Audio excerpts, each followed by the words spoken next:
The rational mind and modern science are wonderful gifts that we've been given, and we should all be grateful for the great knowledge and understandings that they have brought to us. But they are insufficient in themselves to lead the way forward. We also require the inner wisdom that only stillness and presence can grant us.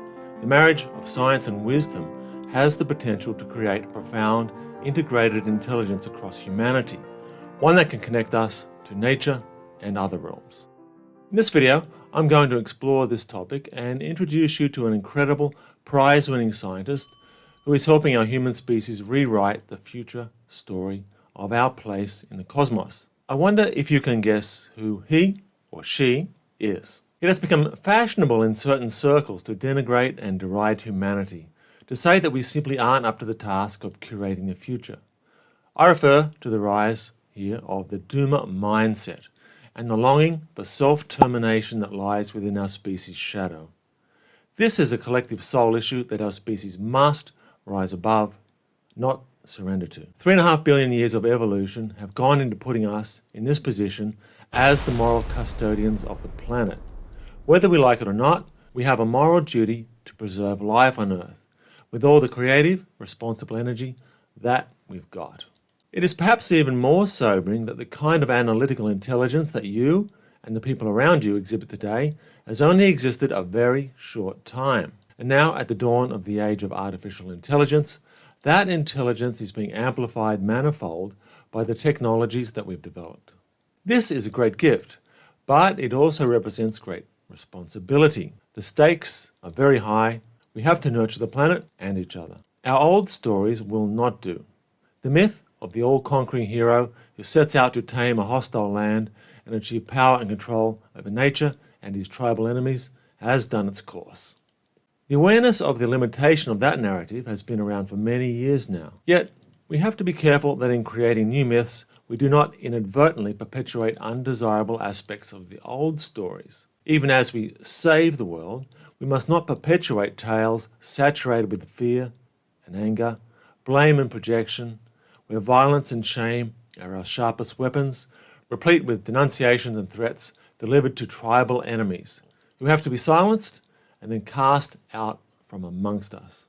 Thus it has come to pass that at this point in our vast cosmic evolution, and in this increasingly divisive world, what we require is a new unifying myth. By myth, I mean a story that redefines us and that can help transform our cultures, ways of knowing, and ways of being.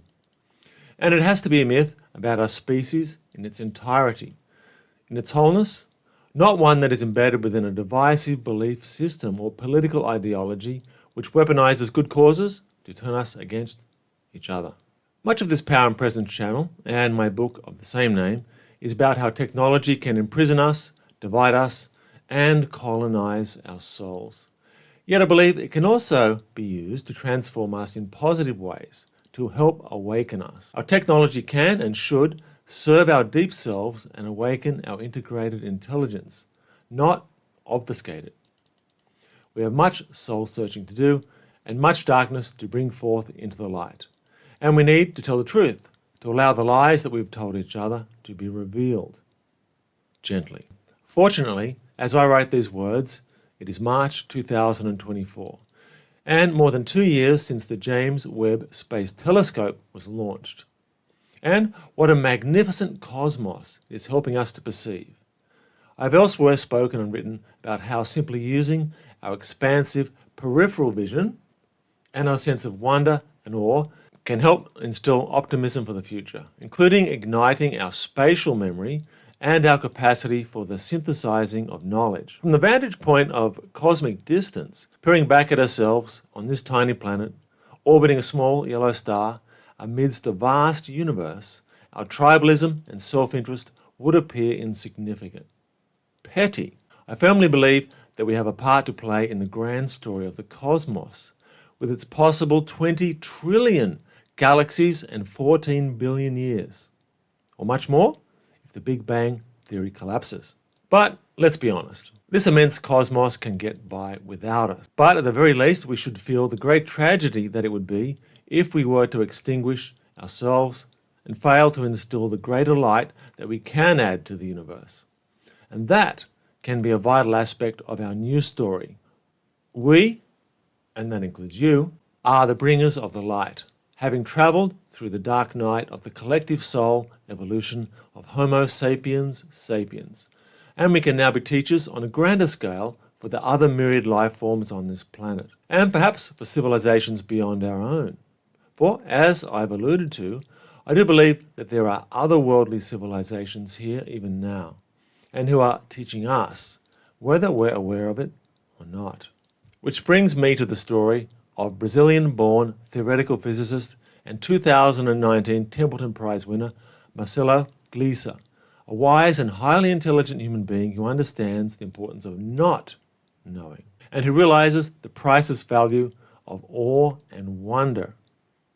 Gleason knows that the vastness of the universe speaks to us in a language that tells a much grander story than the mechanistic tale that our science often defers to.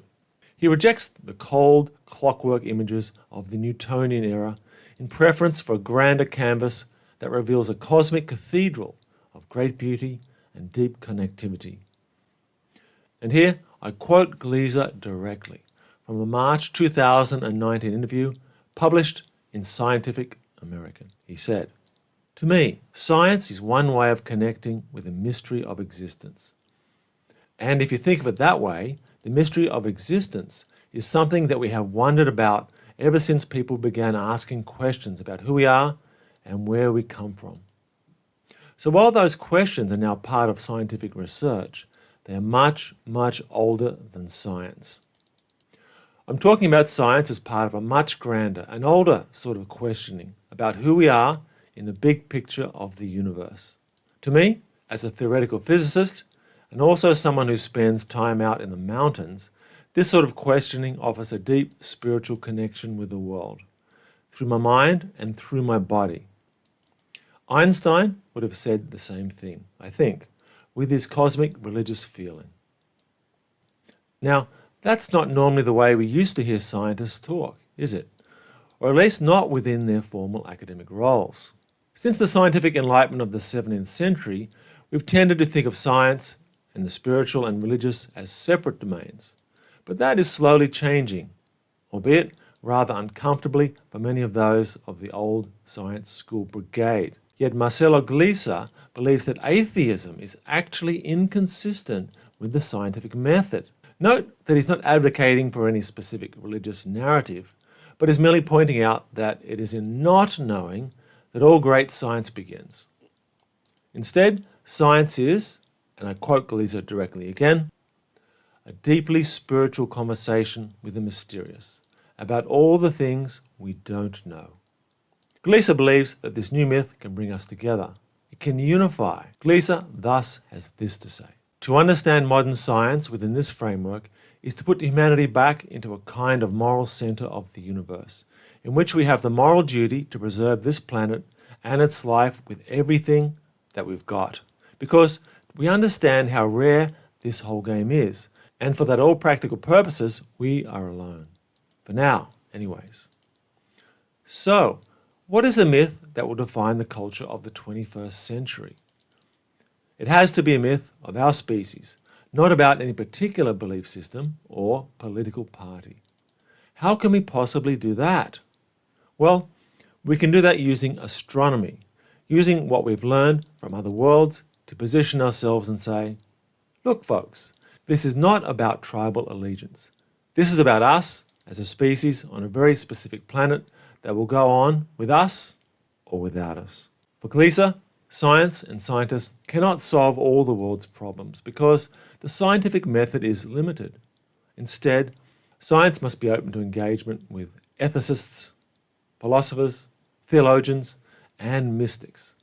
And he believes that that will require humility and a relaxation of power and control.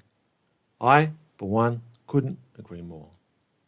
See you next time in the futures.